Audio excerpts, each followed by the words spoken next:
Hello and welcome everyone on this official platform of Legacy IAS Academy. So today in this session of PSIR, I am going to discuss one of the most important debate in political science as well as in Indian history.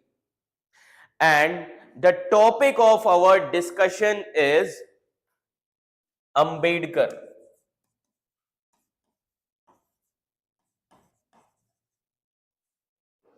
That means there are different groups in India.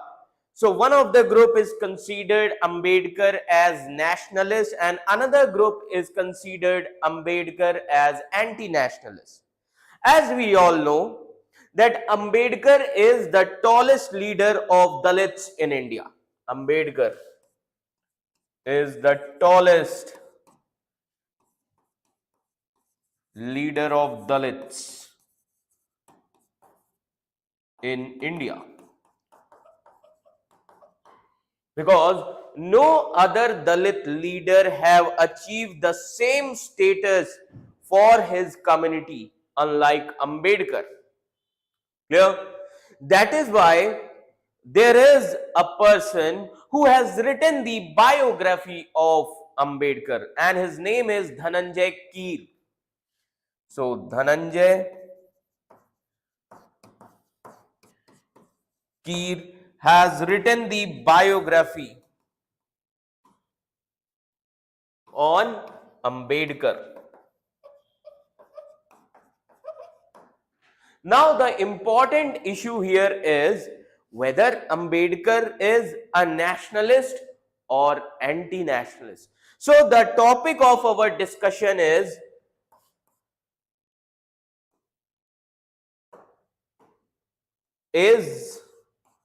Ambedkar nationalist or anti-nationalist?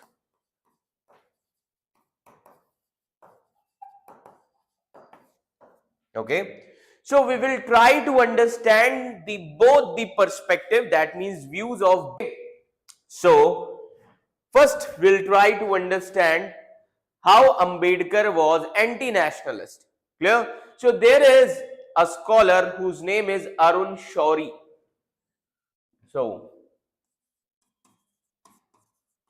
Ambedkar as an anti-nationalist.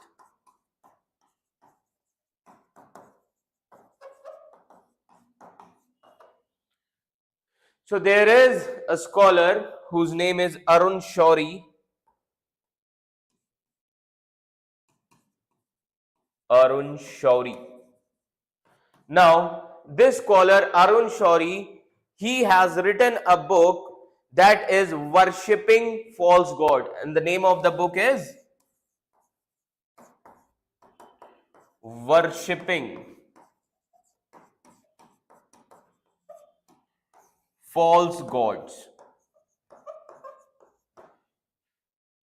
See, Ambedkar belongs to Mahar community of Maharashtra, and today if you see Maharashtra Mahar community, they worship Ambedkar. Getting my point? They put idols of Ambedkar in their house.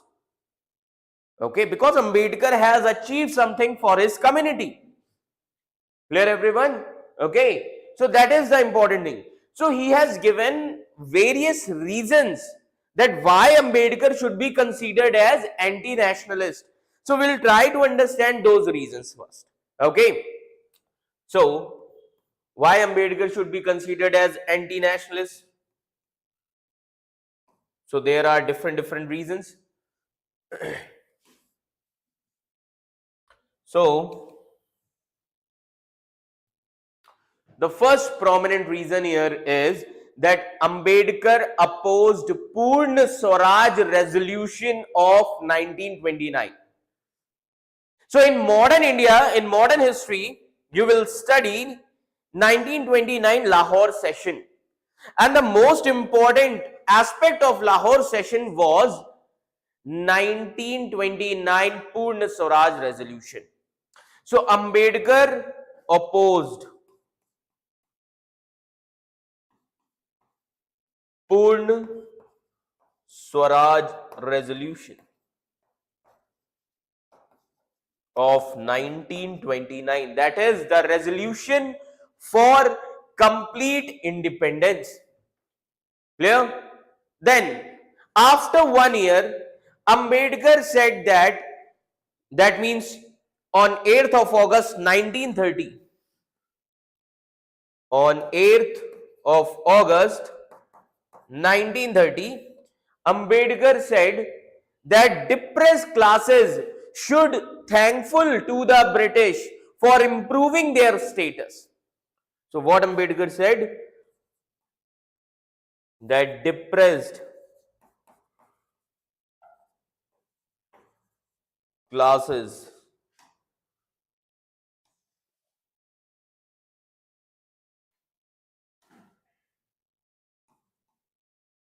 should be thankful to the British for improving their status.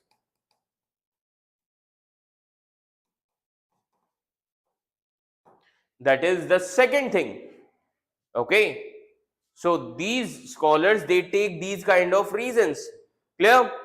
And again, Gandhi was the most prominent leader of India's freedom struggle, and Ambedkar said that Dalits should, depressed classes should stay away from Indian National Congress and Gandhian movements. Getting my point? So, Ambedkar said that Dalits should stay away from Gandhi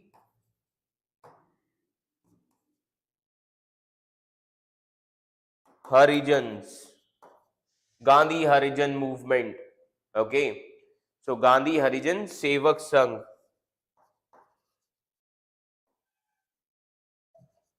Sevak Sangh. And Ambedkar criticized also Gandhi for using this word Harijan for depressed classes. Okay, to divert their attention. Clear? So this is the most important thing. And second thing, Ambedkar said that Dalits should stay away from INC, Indian National Congress. That is the most important thing. Then in 1932, Pune Pact was signed. Pune Pact. Okay, as when you read Indian history, so Pune Pact is the most important pact, and this is the background for Dalit reservations in India. Clear? So Ambedkar calls this Pune Pact as an Himalayan blunder. He calls Pune Pact as Himalayan blunder. Why? Because he wanted separate electorate. Ambedkar wanted separate electorate for Dalits or depressed classes. Clear? That is the important thing. Okay. And Ambedkar also supported Jinnah's demand for Pakistan. Yes. Ambedkar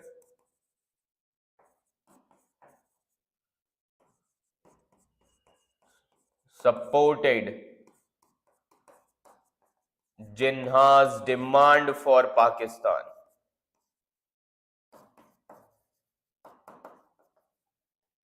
So these scholars have taken these reasons. That is why they call Ambedkar as anti-nationalist.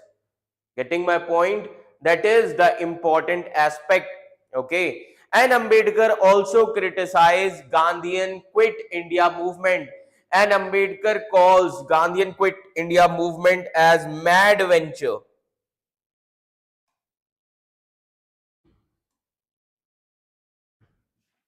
Ambedkar calls Quit India movement of Gandhi as mad venture.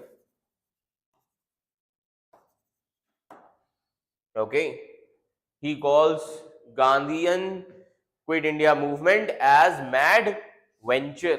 Okay, so these are some important reasons. Even Ambedkar wanted that Britishers should stay in India. Clear? And Ambedkar also joins Defense Advisory Committee, which was created by the Viceroy of India. So Ambedkar was a member of Defense Advisory Committee of British. So based on these reasons, okay, based on these reasons, there are some political scholars, some section of intellectual Indian political class, they call Ambedkar as anti-national. That is why some section of Indian political class, okay, they call Ambedkar as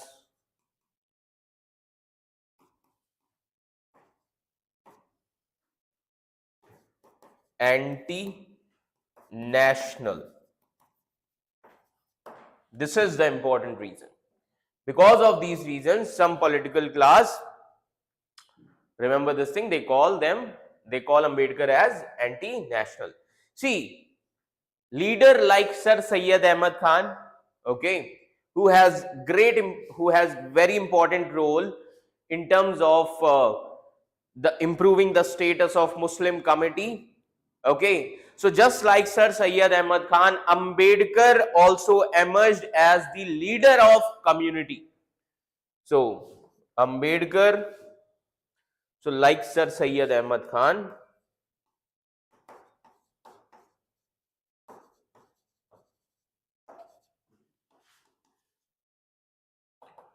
Ambedkar also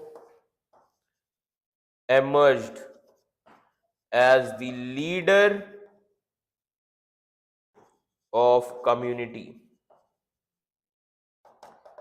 See, in political science, different perspectives are there, and you should understand different perspectives so that you can make your own perspective. Remember this thing, okay? That bureaucracy never follow the ideology. Clear, everyone? Contribution. Getting my point? That is the importance of education. Okay? Because, see, like Ambedkar, so you can learn so many things from Ambedkar. And the most important thing is that you can learn from Ambedkar is dareness. Getting my point? The most important thing, because he is a person who belongs to Dalit community, and apart from that, he reached he reached on the tallest level of among his community, you can say, because of education. So education is the most important aspect.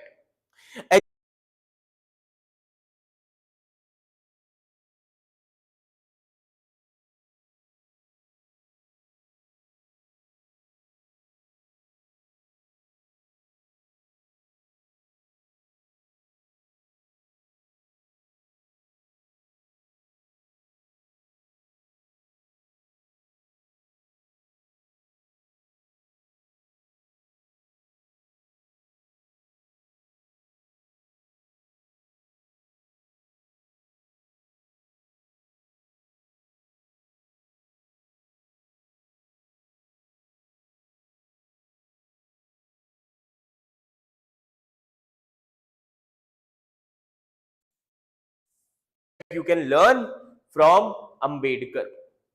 Now there are scholars who calls Ambedkar as nationalist. So now we'll try to understand the perspective of another group of scholars. So now we'll try to understand Ambedkar as nationalist.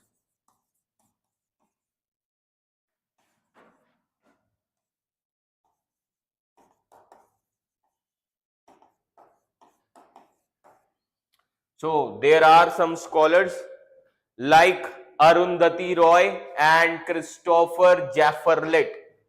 Okay, two important scholars who support this perspective.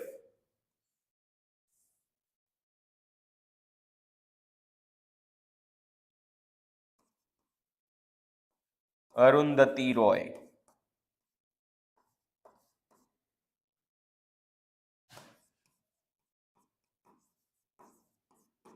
and Christopher Jafferlet. Christopher Jafferlet. Very important scholars. Now these scholars, they say that it is wrong to call Ambedkar as anti-national. These scholars say that it is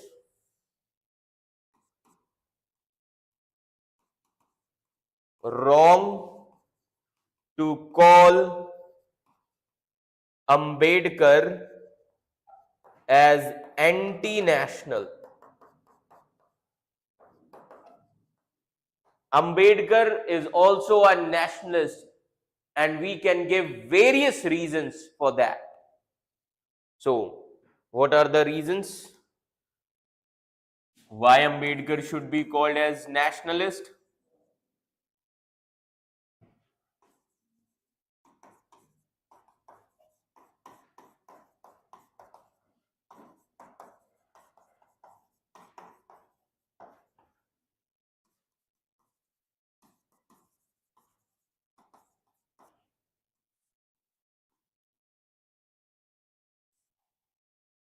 So there are various reasons which supports Ambedkar as nationalist. So the first important reason is, if you see the minority of this country, okay, so the minority of this country is the majority of this country because their population are large in number.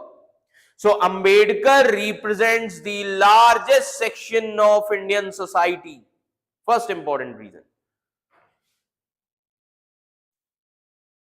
Ambedkar represents the largest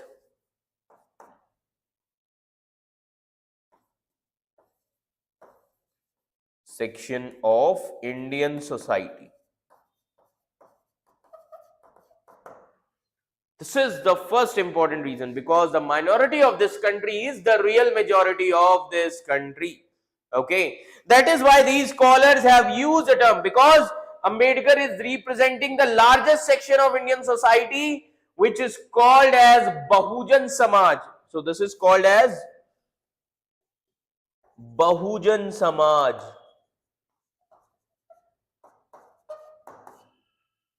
Remember this thing, largest section of Indian society, Bahujan Samaj. Clear?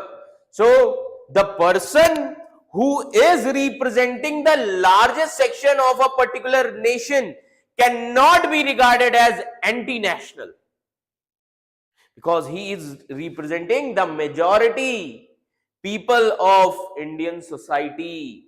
So he cannot be regarded as anti-national. Remember this thing. Okay, these are the views of the scholars. Clear? So another important thing, okay, that on the status of India as a nation, Ambedkar has said some of his viewpoints. Okay, and Ambedkar's approach was practical. So on the status of India as a nation, so Ambedkar has same viewpoints like Jyotiba Phule. Clear? So Ambedkar said it is difficult to accept a society which is divided into different castes. Okay, that we are going to emerge as a nation, but still we are divided into caste. Clear?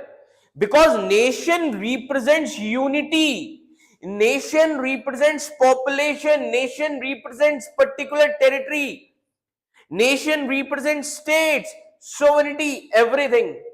That is why Ambedkar said that it is difficult because India is divided into caste. Society is divided into caste as a nation, because nation should show unity. Okay, that is why according to Ambedkar, nation should be based on trinity. So Ambedkar said nation should be based on trinity. Now what is this trinity? Three ideas: liberty, equality and fraternity. Three ideas. That is liberty, equality and fraternity. That is the important aspect. That nation should be based on these three ideas. Clear? So Ambedkar said there can be no nation without this trinity. Nation cannot emerge without this trinity, without these three ideas. So though these ideas came from French Revolution, getting my point? That is the important thing. Okay. So this does not mean that Ambedkar was not having a desire to emerge as a nation. No.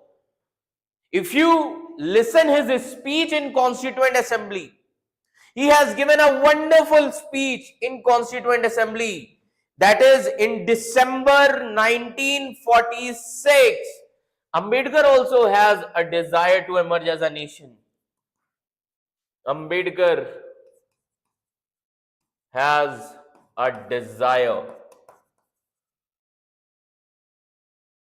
that India should emerge as a nation. Okay. So if you listen his speech of Constituent Assembly,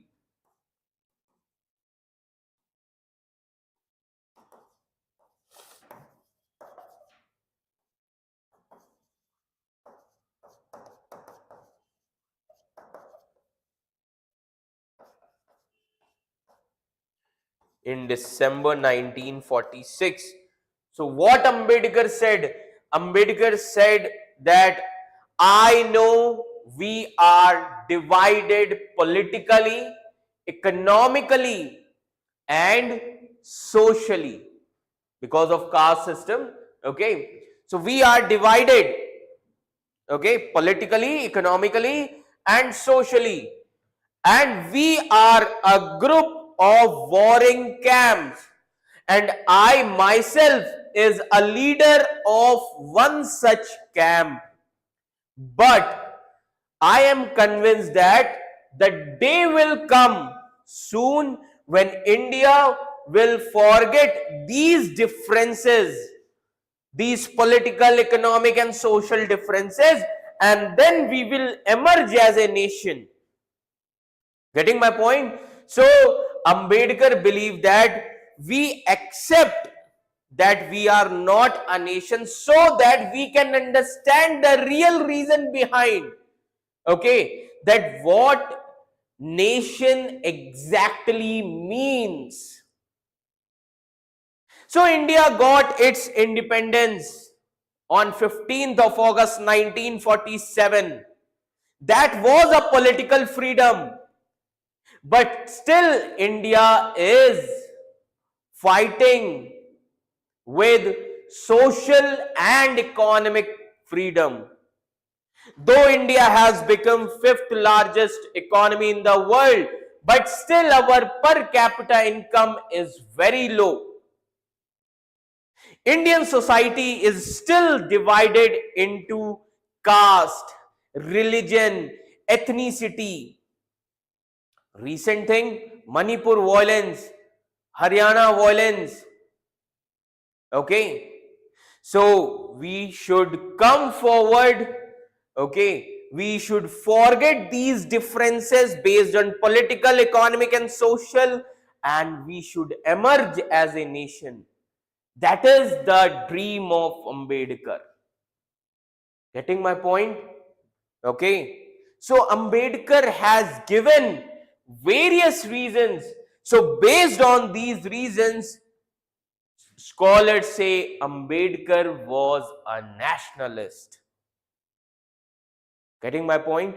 That is the important thing that we need to understand from the perspective of Ambedkar. Okay, that is the most important part. So,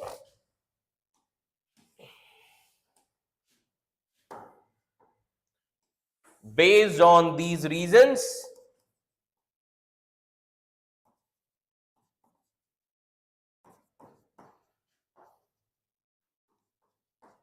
we can say Ambedkar as a nationalist. That is the important thing. Okay, and one should learn so many things from Ambedkar. Okay,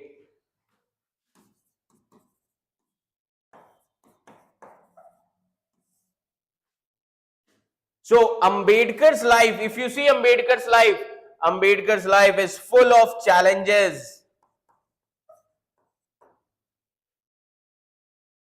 but still he had a dream. Okay, and to fulfill his dream, to fulfill his dream, dareness was there.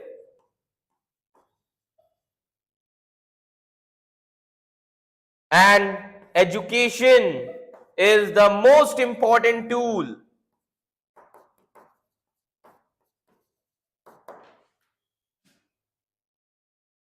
And education will make you awaken.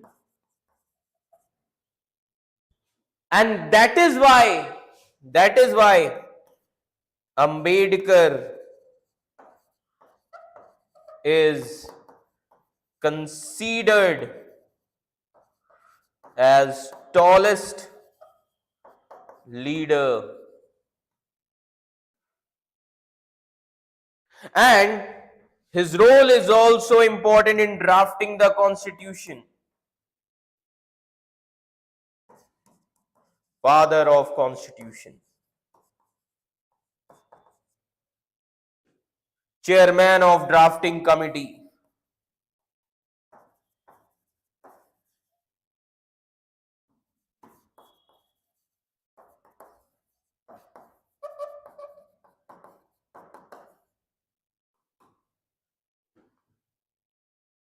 Getting my point?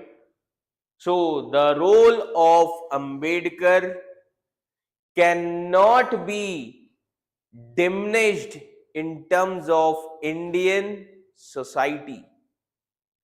That is why he is considered as a great leader. A great leader. Getting my point? That is the important thing you can learn from Ambedkar. Okay? And remember this thing, growth and development always comes with challenges. Getting my point? And still he has become a great leader. So Ambedkar belongs to a Mahar community in Maharashtra. Okay? So these are the reasons, okay, which clarify that Ambedkar was a nationalist. This much is clear to all of you. So I hope this session is useful for all of you. This question has been asked in PSIR optional paper. Clear? That you should know the perspective, different perspective. Okay? So those who are planning to join PSIR, they can join immediately because classes of PSIR is going to start from September 13th. Clear? And limited seats are available now because so many students have already taken admission in PSIR optional course. So limited seats are available.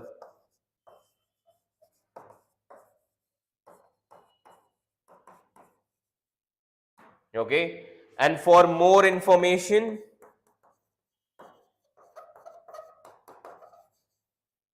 you can visit our website. Okay. You can visit our website legacyIAS.com.